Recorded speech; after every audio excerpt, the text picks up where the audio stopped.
رحم اللہ من یقرأ سورة الفاتحہ.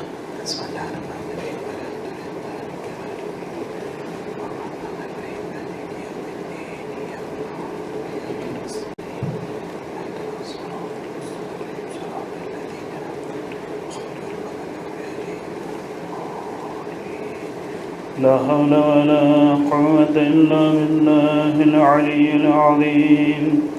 أعوذ بالله من الشيطان الرجيم. بسم الله الرحمن الرحيم.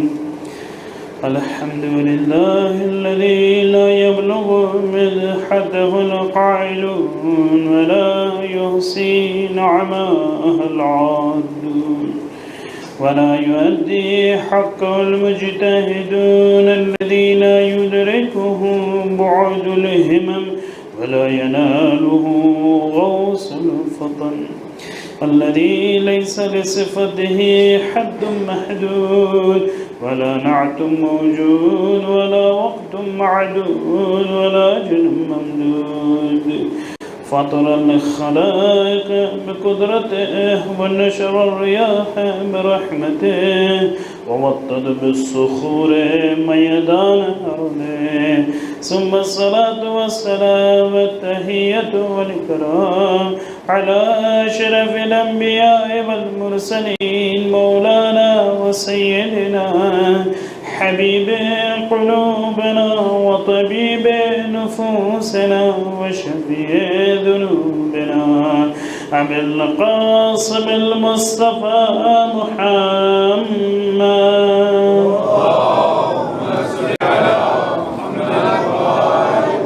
وآله الطيبين الطاهرين المعصومين المظلومين ولا سيما بقية الله في الأرضين. أرواحنا وأرواح العالمين لتراب مقدمه الفداء. أما بعد فقد قال أمير المؤمنين علي بن أبي طالب عليه الصلاة والسلام: ألا إن لكل مأموم إماما يقتدي به ويستضيء بنور علمه. ألا إن إمامكم قد اكتفى من دنياكم بتمره ومن طعمه بقرصه. ألا إنكم لا تقدرون على ذلك ولكن أعينوني بورع واجتهاد وعفة وسداد. درود بر محمد و آل محمد. اللهم صل على محمد و آل محمد.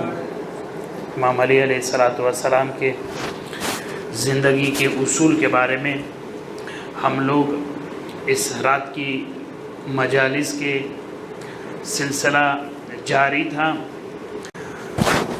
امام کے زندگی کے اصول میں نے جو کل آپ کی خدمت میں پیش کیا وہ اصل دین شناسی ہے. امام علی علیہ السلام کی زندگی کا یہ پرنسپل رہا ہے کہ ان کے شیعہ دین شناس بنے، دین کی حقیقت کو پہچان، دین کے گہرائیوں میں جائے. امام علیہ السلام ہم لوگوں سے یہ توقع رکھتے ہیں کہ انسان فقط دیندار نہ بنے، خود کو دینداری میں منحصر نہ کرے، بلکہ دین شناسی کی فضا اور عالم میں بھی سیر کرے. دین شناسی اس لیے انسان کے لیے مہم ہے اور امپورٹنس رکھتی ہے کہ جب دین شناس ہو تو انسان اپنے دین سے عشق اور محبت کرے گا اور اس کے اوپر عمل کرنے کے لیے کوشش کرے گا. اگر ہم اپنے دین کو کسٹم اور ریچولز فقط آداب اور رسوم تک ہی منحصر رکھیں گے تو فقط دین ہم کو مسجد اور امام بارگاہوں میں دکھائی دے گا، پھر ہمیں دین جو ہے وہ ہمارے اخروی سفر کے لیے وہ نہیں دکھائی دے گا۔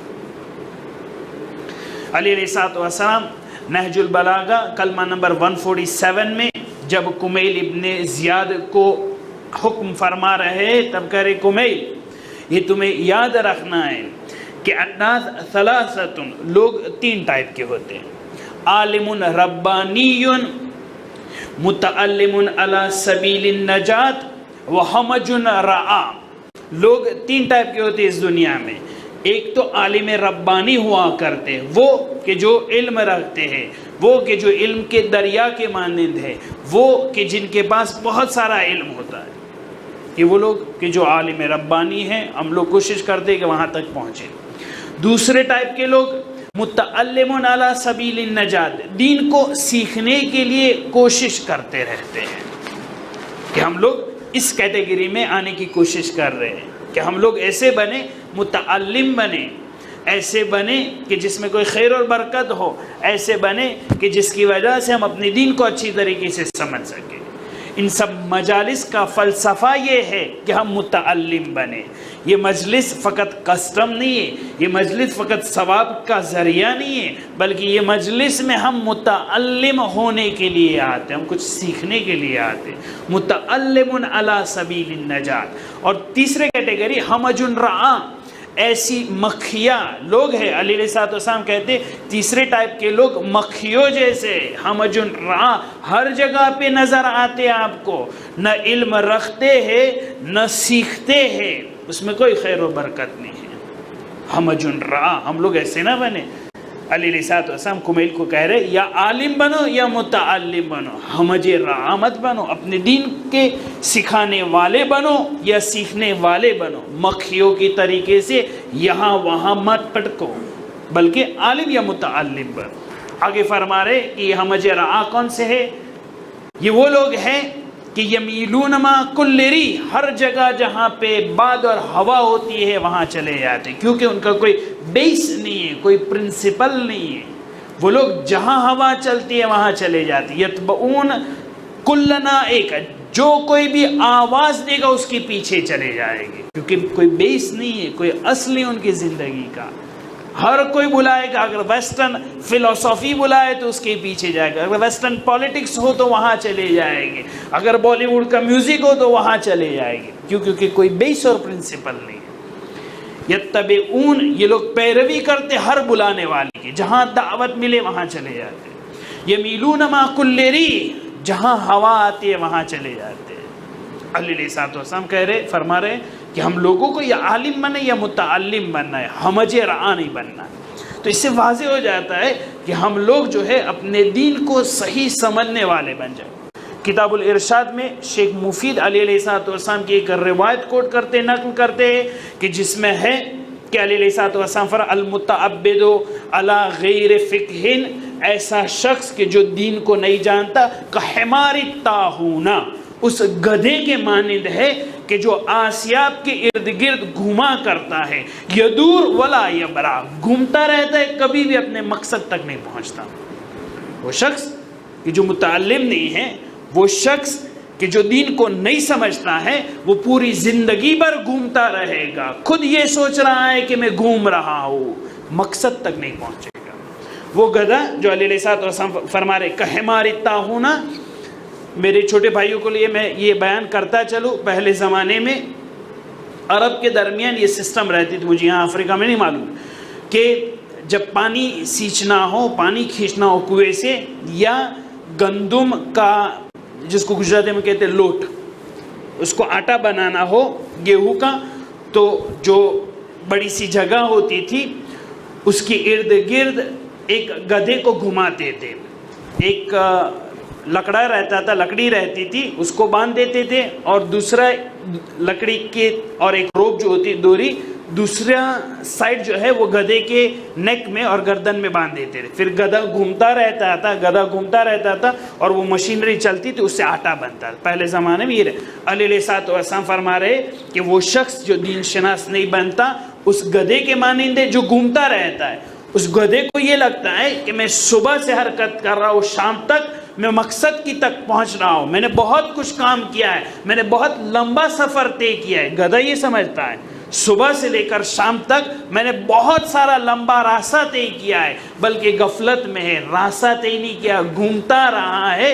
علیہ السلام فرما رہے کہ یدور، یہ گھومتا رہتا ہے، ولا یبرح، مقصد تک نہیں پہنچتا، اپنے ارد گرد ہی گھومتا رہتا ہے.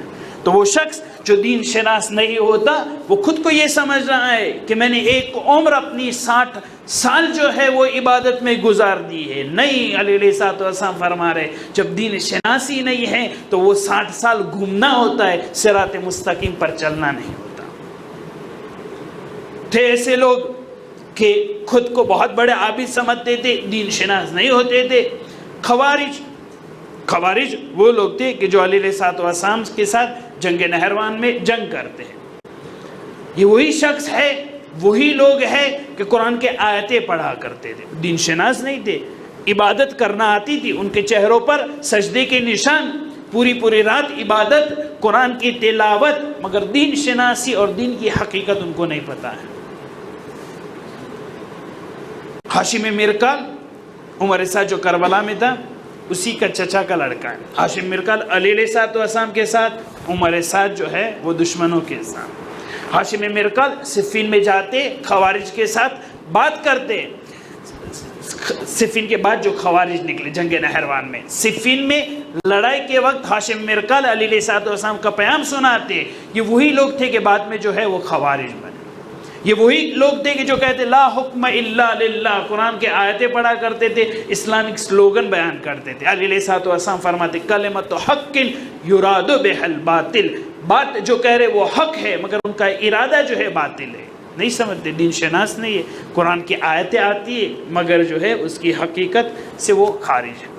ایک شاعر نے بہت ہی اچھا کہا، یکبرون بان قتلت وانما قتلوا بک التکبیر والتحلیل. حسین جب آپ کی شہادت ہوئی تب سب لوگ نعرے تکبیر کہتے تھے، اللہ اکبر کہتے. جب امام حسین علیہ السلام شہید ہو گئے دشمن والے اللہ اکبر کہتے تھے. دیندار لوگ تھے، دین شناس نہیں تھے، دین کو فالو کرتے تھے. بعضی لوگ نماز پڑھنے والے تھے مگر دین کی حقیقت اور معرفت نہیں تھی. یہ شاعر کہتا ہے کہ یہ لوگ تکبیر پڑھا کرتے تھے، یکبرون تکبیر پڑھا کرتے تھے، نعرے تکبیر بلند کرتے تھے، مگر یہ لوگ بھول گئے کہ حسین آپ کو شہید کرتے ہوئے انہوں نے تکبیر کو بھی شہید کر دیا. نعرے تکبیر کو بھی امام حسین علیہ السلام کے ساتھ شہید کر دیا، کیونکہ اللہ اکبر کا اچھا اور سچا مفہوم امام حسین علیہ السلام سمجھا سکتے ہیں.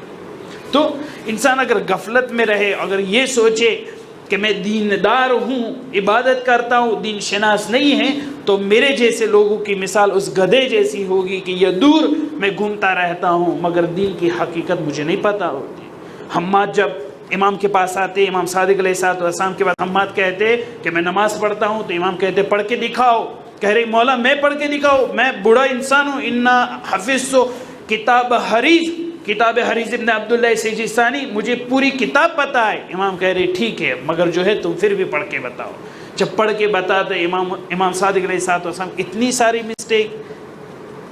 ساری مسٹیک اس نماز میں، پھر فرماتے کہ کتنی سخت بات ہے، ما اقبح بالرجل، کتنی غلط بات ہے، کتنی سخت بات ہے کہ انسان 60 سال کی زندگی کرے اپنے دین کو اچھی طریقے سے نہ سمجھے. یاتون علیہ 60 سال کی عمر ہو جائے مگر دین شناسی نہ آئی ہو، دین کی حقیقت اور دین کی سچی معرفت نہ آئی. اور یہ وہی لوگ ہیں کہ جو سب سے زیادہ گھاٹے میں قیامت کے دن ہوگے. خداوند متعال سورہ کہف آیت نمبر 102 اور 103 میں یہ فرما رہے ہیں، هل ننبئکم بالاخسرین اعمالا، کیا میں آپ لوگوں کو ان لوگوں کے بارے میں بتاؤں جو سب سے زیادہ نقصان میں اور گھاٹے میں، خسران میں ہیں.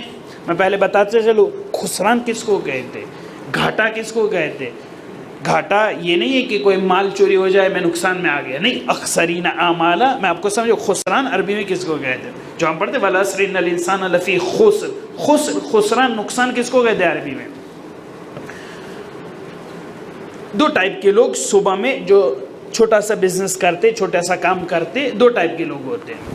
ایک وہ شخص ہے کہ جو مین بازار سے ایپل سیب خرید کے آتا ہے، 50 کلو سیب خرید لیا اس نے، اپنی دکان میں لے کر رکھا اس نے، اور پھر جو ہے یہ سیب بیچنا شروع کیا۔ یہ 50 کلو سیب اس نے $200 میں خریدے تھے۔ صبح سے بیٹھتا ہے، ایک بھی شخص اس کے پاس سیب خریدنے نہیں آتا۔ شام ہو گئی، کوئی بھی شخص نہیں آیا، کوئی کسٹمر نہیں آیا۔ یہ شخص کیا کرے گا؟ یہ 50 کلو سیب جو ہے اچھی جگہ میں رکھ لے گا، دوسرے دن یہی سیب لا کر جو ہے وہ بیچنا شروع کرے گا۔ صحیح ہے؟ دوسرے ٹائپ کا شخص وہ ہے کہ جو برف بیچتا ہے۔ مجھے یہ نہیں پتا ہے برف بیچتے یعنی باہر جو بڑے بڑے کیوبس ہوتے ہیں، برف اس نے جو ہے وہ 50 کلو جس اندازے کی 50 مثلا کیوبس جو ہے وہ لے کر آتا ہے، اپنی دکان میں رکھتا ہے۔ صبح میں 9 بجے اس نے خریدا، اس امید کے ساتھ کہ دھوپ نکلے گی، گرمی ہوگی، میرے پاس جو ہے لوگ کسٹمر آئے گی اس برف کو خریدنے کے لیے۔ اس نے بھی جو ہے وہ $200 میں یہ خریدا ہے۔ ایگزامپل دے رہا ہوں۔ اب ہوا کیا، دن کے 12 بجے 1 بجا، بہت ساری دھوپ، کوئی بھی اس کے پاس کسٹمر نہیں آ رہا ہے لینے کے لیے، یہ برف کیا ہونے والا ہے؟ پگھلنے والا ہے۔ شام کے 4-5 بجے ایک کسٹمر بھی نہیں آیا اور یہ پورا برف جو ہے وہ پانی ہو چکا۔ دونوں شخص نقصان میں ہمارے آئیڈیالوجی کے مطابق۔ وہ شخص کے $200 کا انویسٹمنٹ کیا، سیب خریدا، کوئی اس کے پاس یہ گراہک نہیں آیا، کوئی بھی کسٹمر نہیں، وہ بھی نقصان میں۔ وہ شخص کے جو برف بیچ رہا ہے وہ بھی نقصان ہے، کوئی کسٹمر نہیں آیا، مگر دونوں نقصان میں فرق ہے۔ پہلا نقصان فقط نقصان ہے، مگر دوسرے دن وہ بیچ سکتا ہے ولو کم قیمت میں، مگر دوسرے ایگزامپل میں فقط نقصان نہیں ہے بلکہ خسران ہے۔ کیوں؟ کیونکہ جو کیپٹل تھا اس کے پاس وہ چلا گیا ہے، اس کا کیپٹل ہاتھ سے چلا گیا ہے۔ عربی میں خسران اس کو کہتے ہیں کہ جب ہاتھ سے کیپٹل، جس کو گجراتی میں ہم کہتے ہیں موڑی، وہ اگر ہاتھ سے چلا جائے اس کو خسران کہتے ہیں۔ جب دین کو ہم حقیقت کو نہیں سمجھتے تو ہم لوگ خسران میں، خسران یعنی جو اصل کیپٹل ہے وہ ہمارے پاس نہیں ہے۔ نہیں کہ ہمیں لاس ہو رہا ہے، نقصان ہو، نہیں بلکہ خسران ہو رہا ہے۔ سورہ کہف آیت نمبر 102 103 میں خداوند متعال فرما رہے، ان 2 آیتوں میں ہل ننبئکم بالاخسرین اعمالا، کیا میں آپ لوگوں کو بتاؤں کہ کون سا شخص خسران میں اپنا کیپٹل گما رہا ہے؟ الذین ضل سعیہم فی الحیات الدنیا، وہ لوگ کہ اس دنیا میں بہت ساری محنتیں کیا کرتے ہیں، دیندار ہوتے ہیں، دین کو عمل کرتے ہیں، مگر دین کو نہیں شناسائی کرتے، دین کے ڈیپتھ میں نہیں جاتے، دین کا لاجک نہیں سمجھتے۔ الذین ضل سعیہم فی الحیات الدنیا وہم یحسبون انہم یحسنون صنعا، اور یہ لوگ سوچا کرتے ہیں کہ ہم کچھ اچھا کام کر رہے ہیں۔ خدا بچائے اس غفلت سے کہ سورہ کہف میں خدا کہہ رہا ہے کہ ایسا نہ ہو کہ دنیا میں ہم کام کرتے ہو اور خود یہ سمجھ رہے ہو کہ ہم بہت ہی اچھا کام کر رہے ہیں، اور اللہ کہہ رہا ہے در واقع یہ لوگ غفلت میں، ان کا کام کوئی اچھا نہیں ہے کیونکہ دین شناسی نہیں ہے۔ اس عذاب سے خدا کے پاس پناہ چاہنی پڑے گی اور مانگنی پڑے گی کہ ایسا نہ ہو ہم کچھ کر رہے اور غفلت میں یہ سوچ رہے کہ سب کچھ صحیح ہو رہا ہے اور دین شناسی نہ آتی ہو، ہمیں دین کی معرفت نہ آتی ہو۔ دین کوئی ایک چھوٹی موٹی چیز کا کام نام نہیں ہے، بلکہ دین ایک پیکیج ہے۔ دین کو صحیح طریقے سے کمپریہنسو مینر میں ہالسٹک اپروچ کے ساتھ سمجھنا ہے۔ ایک ٹیچر جو ہے وہ تھوڑے بچوں کا ایگزام لے رہے تھے، میں سمجھانا چاہتا ہوں دین پورا پیکیج کس طریقے سے ہو سکتا ہے۔ ایک روم، اس میں ایک چیز رکھ دی، بالکل روم کو اندھیرا کر دیا، بالکل ڈارکنس، ٹوٹلی قبیصہ تاریک، کچھ بھی اس میں نہیں دکھائی دے رہا ہے۔ اب ہر ایک بچے کو جو ہے وہ بھیج رہا ہے، کہہ رہے جاؤ تم جا کے دیکھو کہ اندر کیا ہے، کہہ رہے لائٹ نہیں ڈارک ہے، کہہ رہے نہیں ٹچ کر کے آؤ پتہ ہو کہ کیا۔ ایک اسٹوڈنٹ جاتا ہے، واپس آتا ہے، کہتے ٹیچر اس میں جو ہے بڑے بڑے 4 ستون ہیں، اس روم میں ٹچ کر کے 4 ستون ہیں۔ ٹیچر نے دوسرے کو بھیجا، دوسرا جب جا رہا ہے واپس آ رہا ہے، کہہ رہے ٹیچر اس میں جو ہے ایک بہت بڑی رسی ہے، بہت ہی بڑی زخم جو ہے رسی ہے۔ تیسرا جا رہا ہے، کہہ رہے ٹیچر اس میں جو ہے ایک بہت بڑا صندوق ہے۔ ہر کوئی اپنی مینٹالٹی اور آئیڈیالوجی کے ساتھ اور جو انہوں نے محسوس کیا وہ کہہ رہا ہے۔ اب جب ٹیچر تینوں کو لے کر اندر جا رہے، لائٹس آن کی، دیکھا کہ یہاں بہت بڑا ہاتھی تھا، جس نے پیر کو ٹچ کیا تھا وہ یہ سوچ رہا تھا کہ اس میں ستون ہے، جس نے بڑی رسی کو ٹچ کیا تھا وہ ہاتھی کی سونڈ تھی، ٹرنک تھی، اب جنہوں نے بڑا صندوق کہا تھا انہوں نے ہاتھی کے پیٹ کو ٹچ کیا تھا۔ ٹیچر یہ سمجھانا چاہ رہا تھا، مولانا رومی مثنوی میں کہتے ہیں ٹیچر یہ سمجھانا چاہ رہا تھا کہ دین جو ہے وہ ایک ستون، ایسا نہیں کہ ایک چیز کو ٹچ کر لیا سمجھ گئے کہ یہ دین ہے۔ دین ایسی چیز نہیں ہے کہ رسی کو پکڑ لیا کافی ہے، اگر دین کو سمجھنا ہے تو رسی کو بھی پکڑنا پڑے گا، اس ستون کو بھی پکڑنا پڑے گا، اس صندوق کو بھی پکڑنا پڑے گا، پوری چیز کو جب ہم پکڑیں گے تب سچا اور حقیقی دین ہاتھ میں آنے والا ہے۔ یہ دین پیکیج ہے، دین ایسا نہیں کہ ایک چیز لے لی سمجھ لیے یہ دین ہے۔ دین شناسی کے لیے پورا دین سمجھنا پڑے گا، اصول دین، فروع دین، عزاداری، ولایت اہل بیت، نماز، روزہ، سب چیز ایک ساتھ ہونی چاہیے، تب جا کے دین بنتا ہے، تب جا کے پورا پیکیج بنتا ہے۔ خداوند متعال سورہ حج آیت نمبر 11 میں ارشاد باری تعالیٰ ہو رہا ہے وَمِنَ النَّاسِ مَن يَعْبُدُ اللَّهَ عَلَى حَرْفٍ۔ تھوڑے لوگ ایسے ہیں کہ دین کو ایک حصے کا مانتے، دین شناسی ہوتے، دین کے ایک ستون کو پکڑتے۔ وَمِنَ النَّاسِ مَن يَعْبُدُ اللَّهَ عَلَى حَرْفٍ فَإِنْ أَصَابَهُ خَيْرٌ اطْمَأَنَّ بِهِ۔ اگر دین سے کچھ فائدہ حاصل ہوتا ہو، ثواب والی بات آئے کہ یہ پڑھ لو ثواب ملے گا، بہت ہی خوشحال۔ فَإِنْ أَصَابَهُ خَيْرٌ اطمأن بِهِ وَإِنْ أَصَابَتْهُ فِتْنَةٌ انقلب عَلَى وَجْهِهِ۔ اور جب دین کے اوپر انویسٹمنٹ کا نام آئے، دین کے اوپر خرچ کرنے کا نام آئے، کچھ مشقت والا کام کرنے کا نام آئے، تب انقلب علی وجہ، اپنا منہ پھیر لیتے ہیں دین سے۔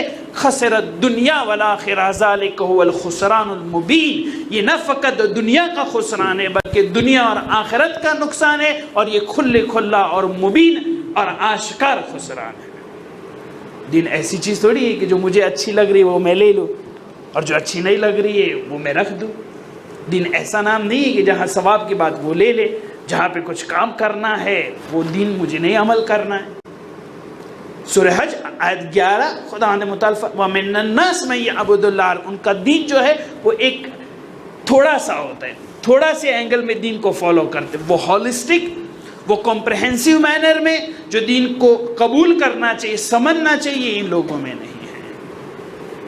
اسی لیے تھے ایسے لوگ کہ جو دین کو صحیح طریقے سے نہیں سمجھتے، اتنے مسگائیڈ ہوتے ہیں، ان لوگوں کو دین کی حقیقت نہیں پتہ ہوتی۔ سورہ زخرف آیت نمبر 22 میں خداوند متعال فرما رہا ہے کہ تھوڑے لوگ ایسے تھے کہ ان کا لاجک یہ تھا، دین کو نہیں سمجھتے تھے، کہتے تھے انا وجدنا آباءنا علی امتین، ہم نے اپنے باپ داداؤں کو ایسے کرتے ہوئے دیکھا ہے، ہم بھی کر رہے ہیں۔ دین کو سمجھ نہیں رہے، دین کو سمجھنے کی کوشش نہیں، جیسے ہو رہا ہے ایسے ہونے دو۔ کیوں؟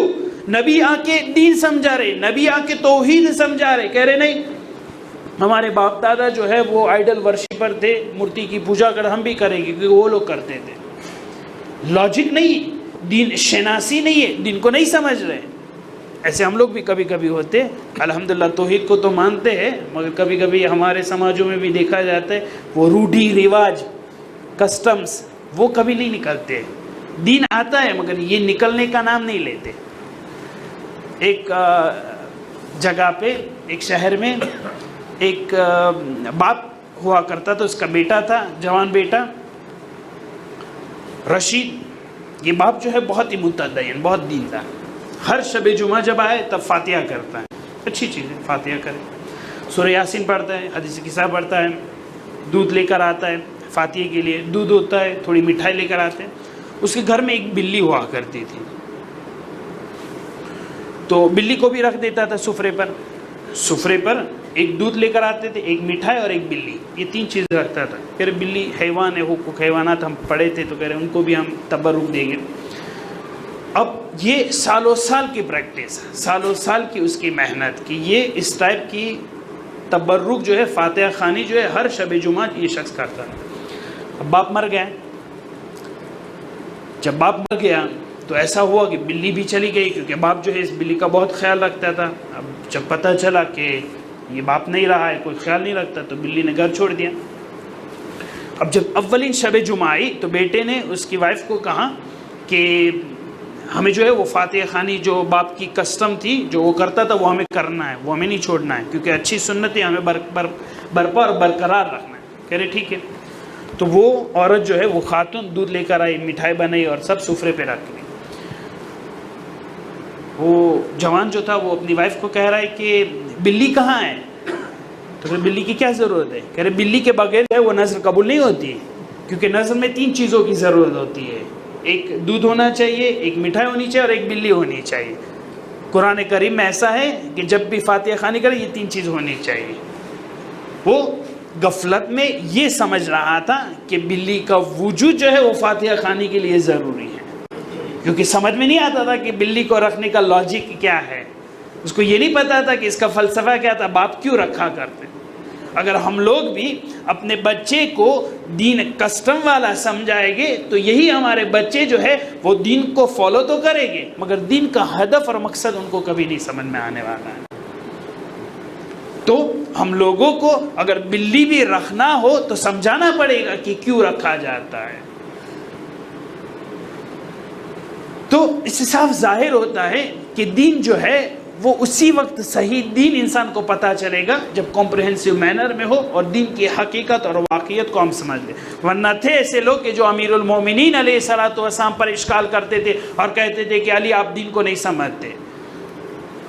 نہج البلاغہ کلمہ نمبر 17 میں بعضی لوگ آ کے علیہ الصلوۃ والسلام کو کہہ رہے کہ غیر الشیب ولا تشبہوا بالیہود، علیہ الصلوۃ والسلام اپنی داڑھی جو ہے سفید رکھتے تھے، ڈائی نہیں کرتے تھے۔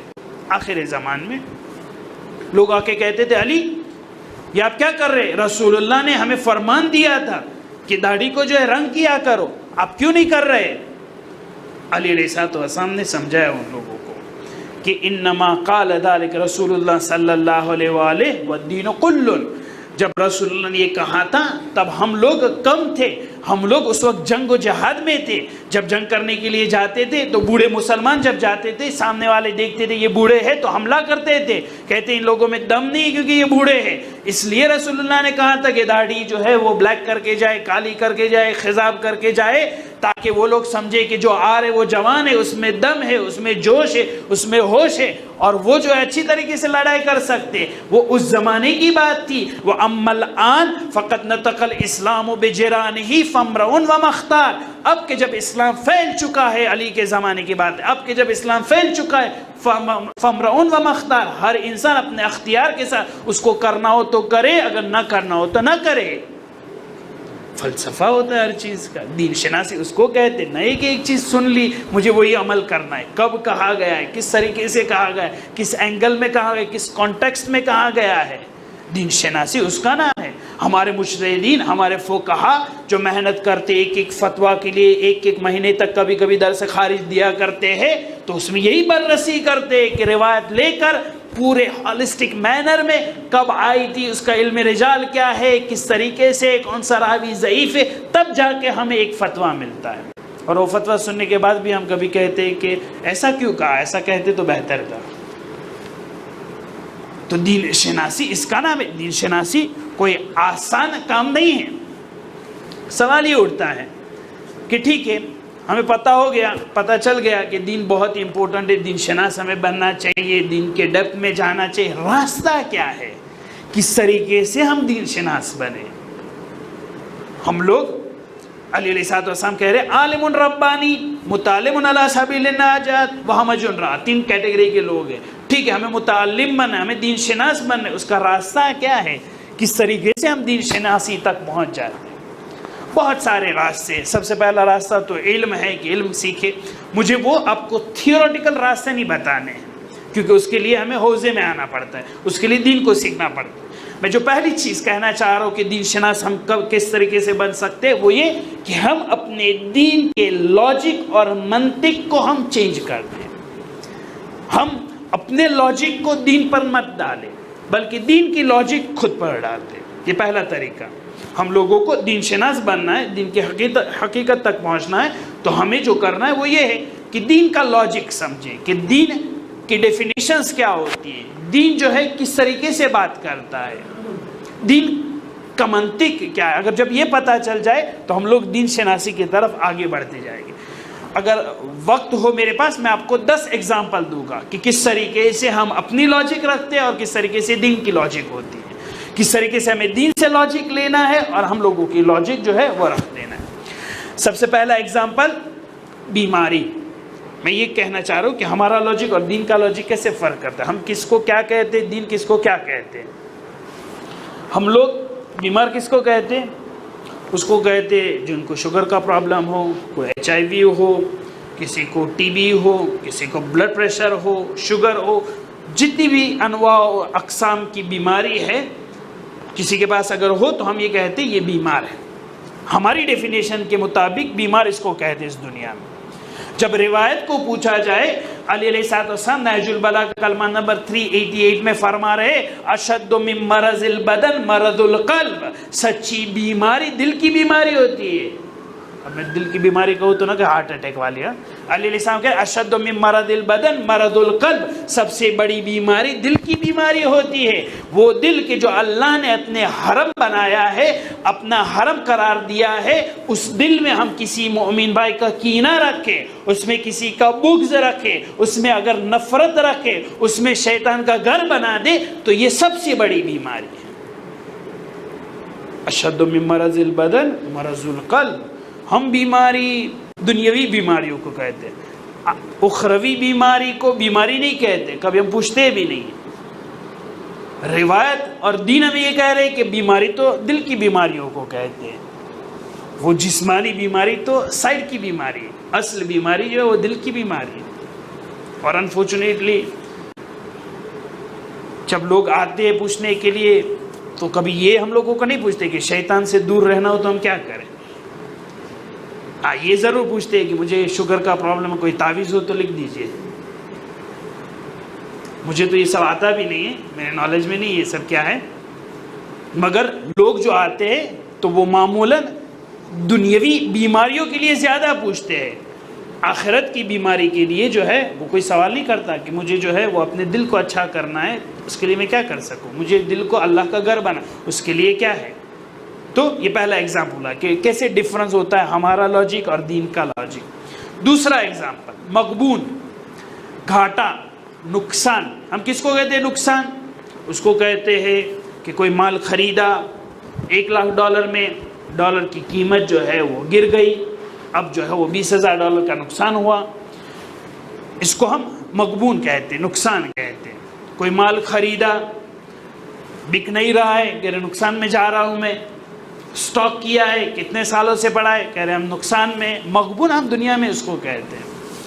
جب دین کو پوچھا جائے مغبون کون ہے، گھاٹے میں کون ہے، تو روایت کہتے ہیں انما المغبون، تہذیب الاحکام میں شیخ توسی لکھتے انما المغبون من غبن قیام اللیل، سب سے زیادہ گھاٹے میں وہ انسان ہے کہ رات کے سناٹے میں نماز شب کے لیے اٹھ نہ سکے۔ دنیا میں نقصان ہم ایک چیز کو کہتے ہیں، دین جب نقصان کو کہتے ہیں تو دین کا لاجک کچھ اور بنتا ہے۔ تو یہ لاجک جو ہے وہ ڈفرنس ہوتا ہے۔ لاجک اگر ہم سمجھ جائے کہ دین کی ڈیفینیشنز کیا ہوتی ہے تب جا کے ہم صحیح دین شناس بنیں گے، کیونکہ ہمارے سوچنے کی ایک ریت ہوتی ہے اور دین کے سمجھنے کی اور سمجھانے کی دوسری ریت ہوتی ہے۔ تیسرا ایگزامپل، غریب ہم کس کو کہتے ہیں؟ جن کے پاس پیسے نہ اس کو ہم کہتے ہیں غریب۔ روایت میں ہے کہ ایک شخص آتا ہے، اس میں امام اس کو روایت بیان کرتے کہ الفقر موت الاحمر، کہ فقر اور فاقہ جو ہے وہ ایک موت ہے۔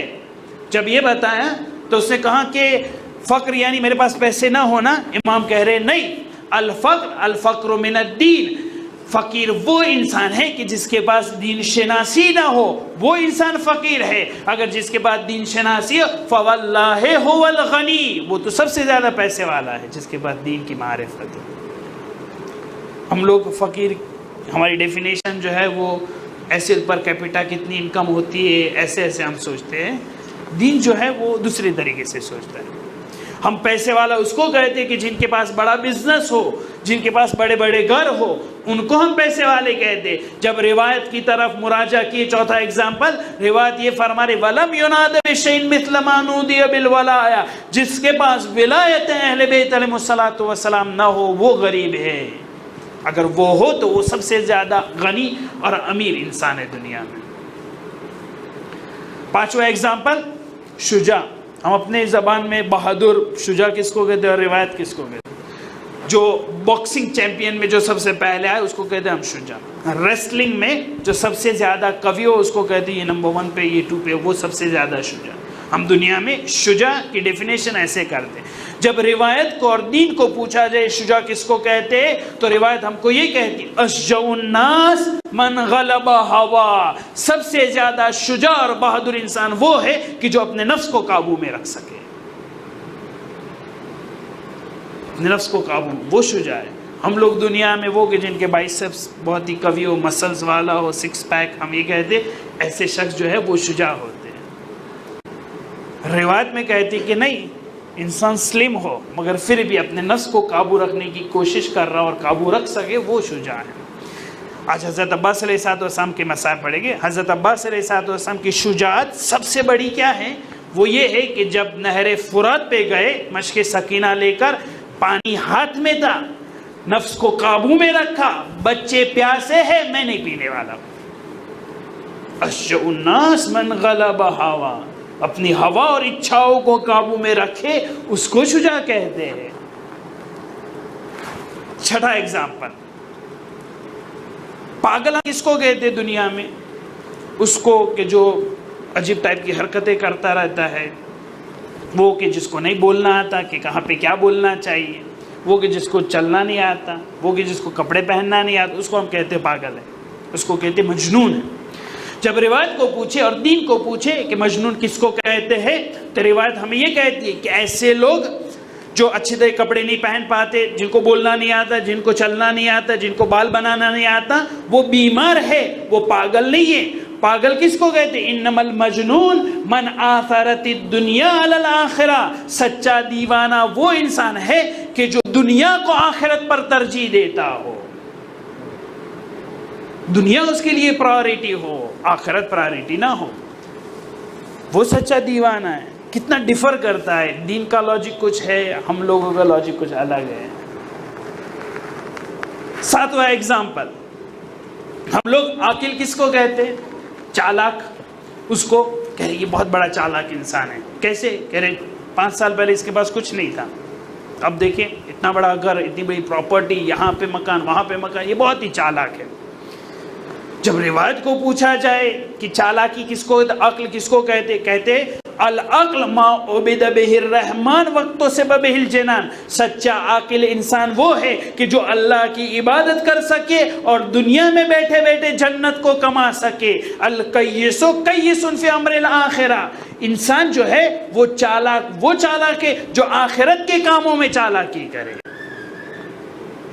تبرک بٹی جا رہی ہو تو چالاکی اس کو کہتے کہ میں سب سے پہلے ثواب لے لوں، کسی کو کوئی ہیلپ کی ضرورت ہو تو سب سے آگے پہلے ہم بڑھے کہ اس چچا کو میری ہیلپ کی ضرورت، میں جا کے یہ کروں۔ کسی کو پانی کی ضرورت ہو سب سے پہلے وہ جلوس نکلنے والے ہیں، کسی بھی چیز میں والنٹری کا کام ہو یہ سب سے آگے بڑھے گا۔ چالاکی اس کو کہتے کہ دوسرے کرے اس سے پہلے میں آخرت کا کام کر لوں۔ القیس قیس فی امر الآخرہ۔ اور مومن کو جو ہے روایت میں المؤمن قیس، مومن کو قیس رہنا چاہیے۔ میں کہتا ہوں ہمیشہ اس میں بھی اگر وہ کھوجا مومن ہو تو پھر جو ہے ایکسٹرا آرڈنری چالاک ہوتا ہے۔ القیس قیس فی امر الآخرہ، چالاکی آخرت کے بارے میں چالاکی ہوتی، نہ کہ دنیاوی کاموں میں۔ دنیاوی اپنی جگہ پہ ہے، ہمارا اخروی کاموں میں چالاک ہونا چاہیے انسان۔ 8واں ایگزامپل، ہمارا اور دین کا لاجک کس طریقے سے ڈیفر کرتے ہیں۔ باقی اور فانی کی ڈیفینیشن، سورہ نحل آیت نمبر 96، ہم لوگ یہ کہتے ہیں کہ جو میری جیب میں ہے وہ جو ہے وہ باقی ہے، کیونکہ یہ ہے، اور جو میں نے صدقہ دے دیا صبح میں وہ چلا گیا، وہ ہاتھ سے چلا گیا۔ دین کچھ الٹا سمجھ رہے، یا دین الٹا سمجھ یا ہم الٹا سمجھ رہے ہیں۔ سورہ نحل ورس نمبر 96، خدا کہہ رہا ہے وما عندکم ینفد وما عند اللہ باق، جو تمہاری جیب میں ہے وہ گیا، وہ فانی ہے، جو اللہ کو دیا وہی باقی رہنے والا۔ بالکل اپوزٹ، جو دیا ہے وہ باقی ہے، وہ رکھ دیا اللہ نے تمہارے لیے، سیف ہے، جو ہے تمہاری جیب میں وہ فانی ہونے والا ہے۔ ہم لوگ کچھ الٹا سوچ رہے ہیں۔ جب ہم اکاؤنٹس بناتے ہیں ڈیبٹ اور کریڈٹ، تو جو ہوتا ہے اس کو لگتے ہیں یہ ہے میرے پاس ابھی، وہ جو گیا وہ گیا. اکاؤنٹس بدلنے کی ضرورت ہے، دین کی آئیڈیالوجی سمجھنے کی ضرورت ہے، دین شناسی کو سمجھنے کی ضرورت ہے. نواں ایگزامپل زیادہ اور کم. سورہ بقرہ ورس نمبر 286، اس میں ہم لوگ کچھ یہ سمجھ رہے ہیں کہ اگر انٹرسٹ کا منی لے، بیاج انٹرسٹ لے اور سود لے تو ہم یہ کہہ رہے ہیں کہ یہ زیادہ ہے، اور اگر نہ لے تو ہم کہہ رہے ہیں یہ کم ہے. اگر کسی کو لون دی تو ہم کہہ رہے ہیں یہ کم ہو گیا. کسی سے انٹرسٹ لیا نعوذ باللہ، بیاج لیا کسی مومن بھائی سے، سود لیا، تو ہم یہ کہہ رہے ہیں کہ یہ زیادہ ہے میرے پاس. قرآن کہہ رہا ہے سورہ بقرہ میں یمحق اللہ الربا ویربی الصدقات، جو صدقہ دے رہے ہو وہ زیادہ ہے، اور جو ربا اور بیاج اور انٹرسٹ لے رہے ہو وہ نقصان میں ہے. صدقہ زیادہ ہے، انٹرسٹ جو ہے وہ کم ہے. ہم یہ کہہ رہے ہیں انٹرسٹ جو لیا وہ زیادہ ہو گیا میرے پاس، اور جو صدقہ دیا وہ کم ہو گیا. آخری ایگزامپل، بہت سارے ایگزامپل ہو سکتے ہیں، میں نے وقت کو مد نظر رکھتے ہوئے یہ 10 چیزیں میں نے پریپئر کی تھی. اور 10واں ایگزامپل عید. نہج البلاغہ کلمہ نمبر 328 میں علیہ السلام عید کو کچھ یوں سمجھا رہے ہیں جو ہم سب کو پتہ ہے. ہم لوگوں کی ڈیفینیشن عید کی یہ ہوتی ہے کہ عید یعنی خوشی کا دن، اس میں ہر حرام چیز بھی حلال بن جاتی ہے. ہم لوگ کچھ یہ سوچتے ہیں. جب روایت کو پوچھا جائے تو علیہ السلام یہ فرما رہے کل یوم لا یعصی اللہ فی، ہر وہ دن کہ جس میں اللہ کی معصیت نہیں ہوتی ہے وہ دن تمہارے لیے عید کا دن ہے. میں عید خوشی کا دن سمجھتا ہوں، اس میں کہ گناہ جائز ہے، اور علیہ السلام فرما رہے کہ ہر وہ دن کہ جو گناہ نہ کرو وہ عید ہے. کمپلیٹلی کبھی سا جو ہے وہ لاجک ہم لوگوں کی اور دین کی جو ہے وہ الگ بنتی ہے. تو وقت کو مد نظر رکھتے ہوئے مجھے دوسری اور تیسری چیز نہیں کہنی، میں فقط یہی کہہ دوں پہلا پوائنٹ کہ دین شناسی کے لیے جو ہم لوگوں کے لیے امپورٹنٹ ہے وہ یہ ہے کہ ہم لوگ دین کی ڈیفینیشنز کو سمجھیں، دین کا لاجک جو ہے وہ ہمارا لاجک بنا دیں، تب جا کے ہم دین شناس بنیں گے.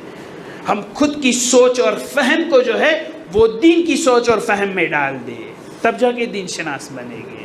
ورنہ جو ہے وہ دین شناسی نہیں ہوگی، دین داری ہوگی، دین شناسی نہیں ہوگی. حضرت عباس علیہ السلام نہ فقط ایک شجاع انسان تھے بلکہ حقیقی دین فہم انسان تھے. حضرت ابو الفضل العباس کی یہ فضائل جو ہے وہ ہم لوگ کمتر سنا کرتے ہیں کہ ان کی دین کی حقیقی شناخت جو ہے وہ ان کو کام آئی کربلا کے میدان میں. اشجع الناس من غلب ہوا، شجاعت ان کی یہ تھی کہ سمجھ رہے تھے کہ امام حسین علیہ السلام کی سوچ کیا ہے. جیسے امام حسین علیہ السلام چاہ رہے تھے ایسے ابو الفضل العباس علیہ السلام جو ہے وہ عمل کرتے تھے. حضرت عباس علیہ السلام کا مقام ہی کچھ بلند اور بالا ہے.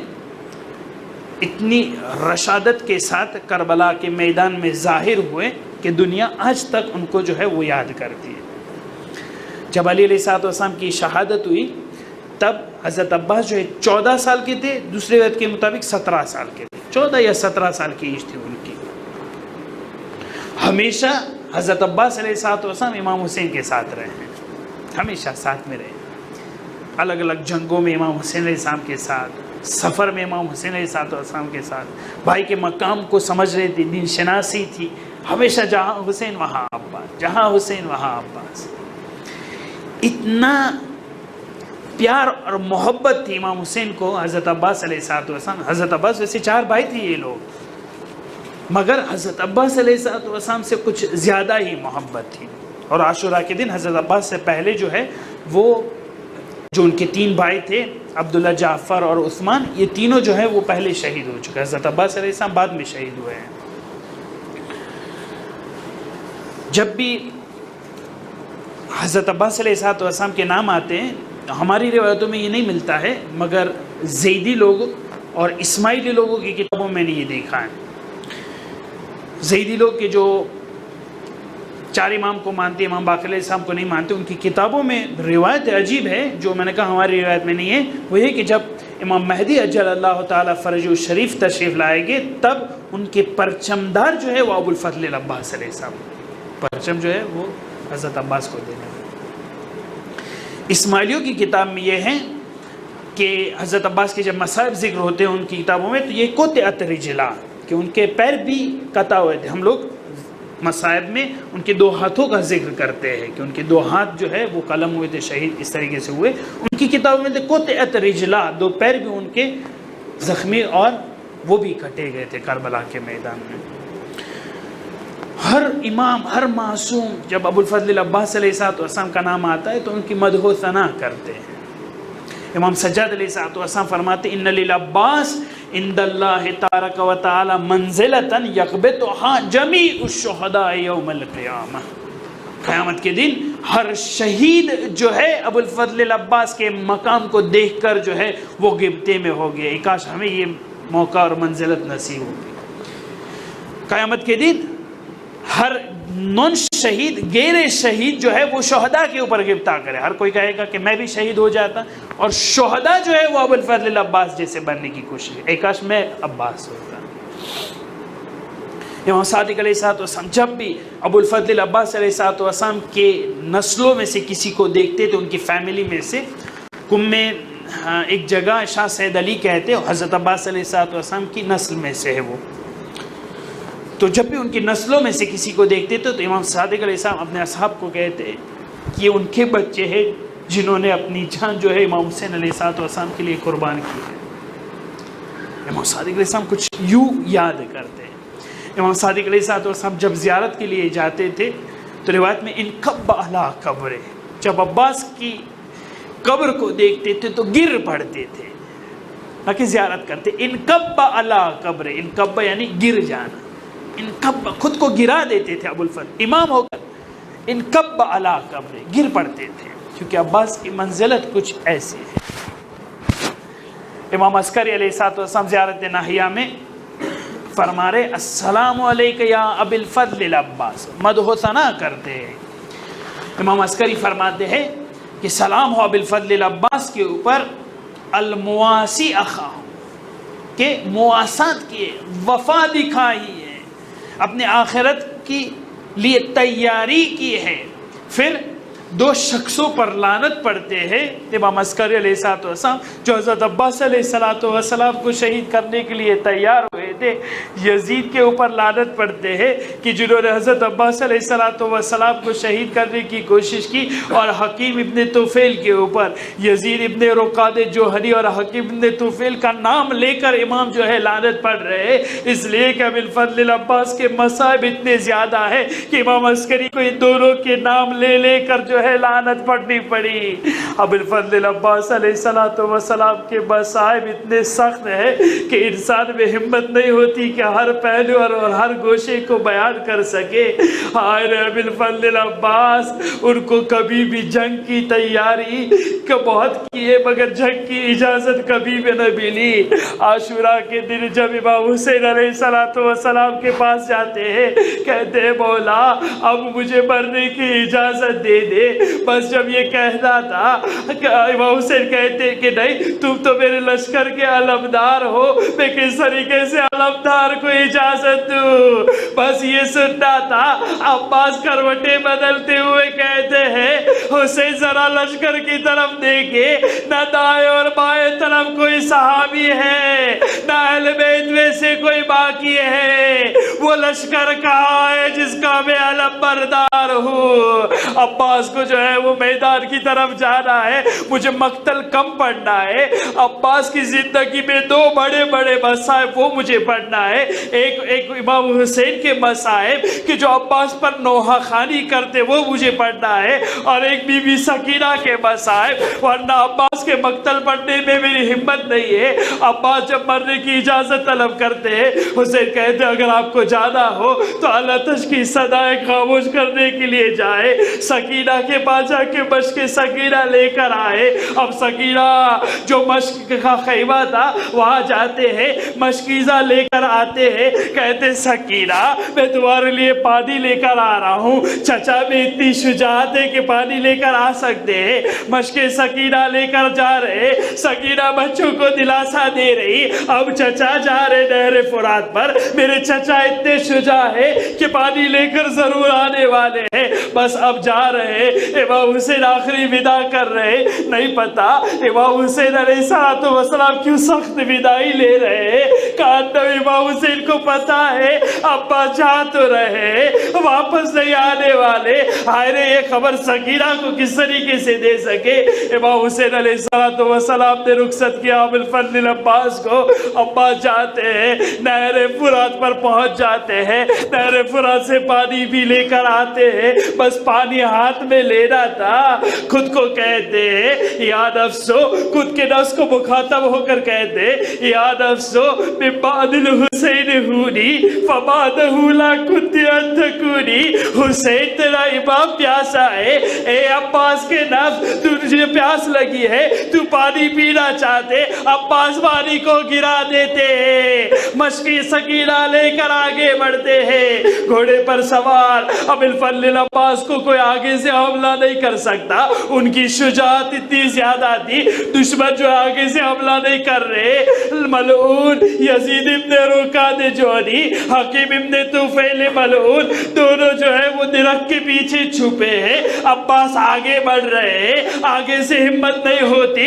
ملعون اپنی شمشیر کو لے کر آگے بڑھتے ہیں، ابو الفضل عباس گھوڑے پر ہے، ایک شمشیر کا وار عباس کے دائیں بازو پر، عباس بچ کے سکینہ بائیں بازو پر لیتے، دوسرا وار عباس بچ کے سکینہ کو اپنے ٹوٹے ہوئے ہاتھ سے پکڑ کر رکھتے، مشق سکینہ عباس کے دانتوں میں، دشمنوں کو پانی نہیں پلانا تھا، ایک تیر مشق سکینہ پر، مشق سے پانی نیچے، میرا دل کہتا ہے میں یوں کہوں پانی کربلا کی زمین پر نہیں گرا، سکینہ کی آج کربلا کی گرم زمین پر گر گئی۔ آئرہ ابو الفضل عباس، کوئی بھی انسان جب نیچے آتا ہے تو اپنے ہاتھ کو ٹیکا بناتا ہے، ابو الفضل عباس جب گھوڑے سے گرے ہوں گے تصور کا مقام ہے، عباس پورے زمین پر نبازوتے دیکھ دینے کے لیے، ہاں قیام امام حسینی، جب امام حسین نے دیکھا عباس گھوڑے پر نظر نہیں آ رہے، اچانک تھوڑی دیر میں یہ سنا کہ عباس کہہ رہے کہ حسین علیکہ منی السلام یا خادر کا خان، بھائی مجھے مدد کی ضرورت ہے، بس یہ کہنا تھا۔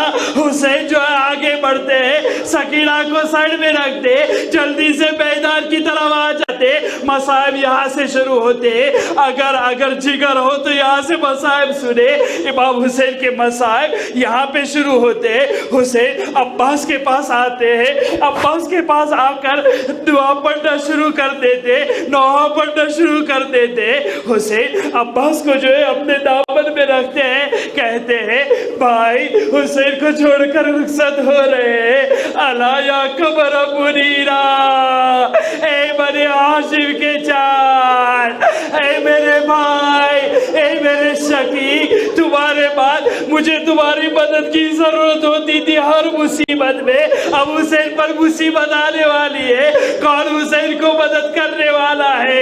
امام حسین آگے مصائب پڑھتے، کہتے الیوم نامت بکل آئین لن تنم، حسین مصائب پڑھ رہے، غور کیجئے گا اس جملوں پر، کہہ رہے کہ الیوم نامت بکل آئین لن تنم، آج سے وہ آنکھیں سوئے گی جو کبھی نہیں سوتی تھی۔ امام حسین یہ کہنا چاہتے تھے کہ جب قیام امام حسینی میں دشمن جو ہے وہ نہیں سوتے تھے، کیونکہ دشمنوں کو لگتا تھا کہ عباس زندہ ہے، اس لیے کسی میں ہمت نہیں ہوتی تھی، ہم لوگ جو ہے دشمن جو ہے وہ نہیں سویا کرتے تھے، مگر آج کے دن کے بعد حسین عباس کو کہہ رہے اب الٹا ہونے والا ہے، اب دشمن چین سے سوئیں گے، میرے بچے چین کی نیند